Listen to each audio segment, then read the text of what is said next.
Pillars of the Sea by Dr. Agenson. The dying man sits alone, forgetfully sipping his tea. He watches the people walking around him. A young man looking for love stops by the pier and gazes out into the ocean. Frederick thinks on how long this boy will stare into that ever-changing constancy of sea and sky. These two men, like pillars holding lofty heaven, remain immovable as the flow of tourists builds and breaks, like the tide, never the same, and yet never really changing. Frederick wants to know why this young man holds on to this moment.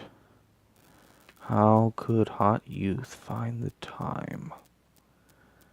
The two spend their day under a darkening sky hung over the ocean's eternal dance. And as the final waning of passers-by trickles to naught, the twin pillars hold. They stay as darkness sucks away all color, leaving nothing but form. Has he turned towards me? Wonders Frederick.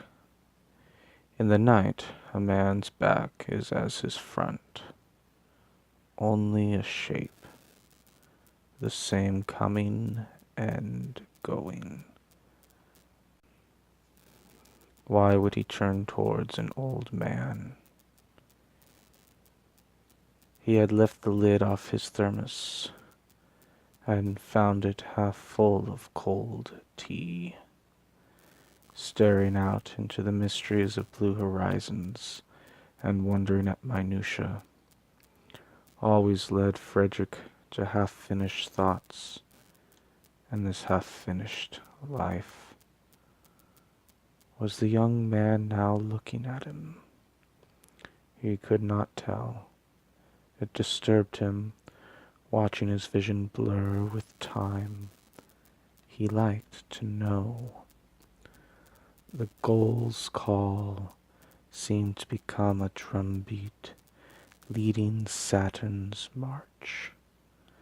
A blind march led by men who knew not where they would go. Frederick rarely left his little spot by the seashore, never marched forward in time, but still, anachronism though he was, his passing was assured. There must be an end to this story, Frederick decides.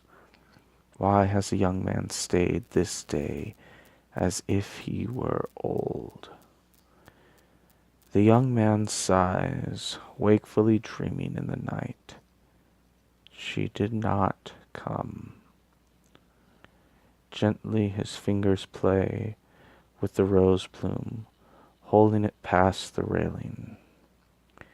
If he were to let go, the rose could fall. He'd leave to seek a new morning. In this night, he only knew the flower by the softness he felt on its petal, the memory of its deep red, and the cut of its thorn. Night falls on his daydreams, and they crumble like sand castles, nothing but mounds of dust. The breeze cuts through his shirt, making him as naked, eviscerating the warmth in his chest.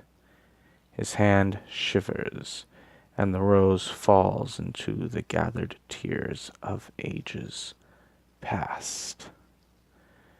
The forgotten sorrows of all the world envelop his token, his memory of forsaken love. The deed's done, the weight is lifted. He can leave. But he decides to follow his rose into that great washing tide. The old man rises. He knows the time is for going out. The ocean has given and now takes. He knows the purpose of that boy, but with his elderly eyes sees the future the world is blinded to. Oh, how inglorious is age, when knees called to bend hold still, and legs called to spring sluggishly move.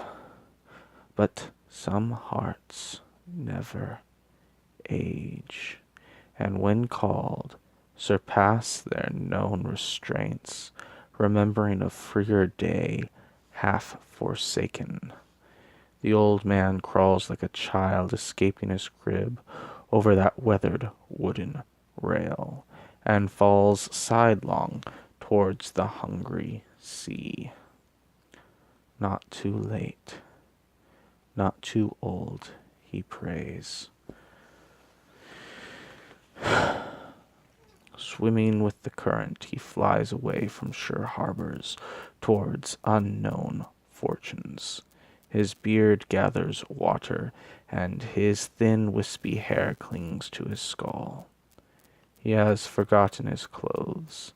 A heavy jacket, he had worn it a younger man, now gathers water and pulls him down.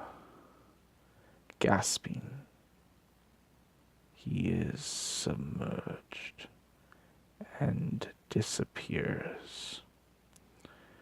Only the dark spot where the careless boy floats is seen. It had been night long now, but the sun's light returned, and a rosy finger of dawn broke that cold darkness, while, in the never light of Poseidon's prison, Frederick was born from his old coat. Rising, rising, the water breaks as this man in the very image, conquers death. Born anew he seems, filled with zeal unknown of an octogenarian. He doubles, he triples his time, and races towards the forsaken youth. He meets him. In one arm he holds the boy up, while the other makes great strokes towards shore. The battle is met. The ocean's dew is of a will to consume them, but life battles on. Awakened youth sees the glorious sun rising in bright robes, and now begins to see the morrow night had hidden. Youth joins the battle, swimming hard towards what he had forsaken. From nowhere, it seems, orange salvation floats towards them, a lifeguard's gift. A guard not on duty, but always on duty, by the light of dawn espied them from shore and bravely joined the rescue. The three of them make their way and overcome the devouring ocean. Reaching the shore after many hours, exhausted and cold, Frederick expires. A man. For once in his life, a man.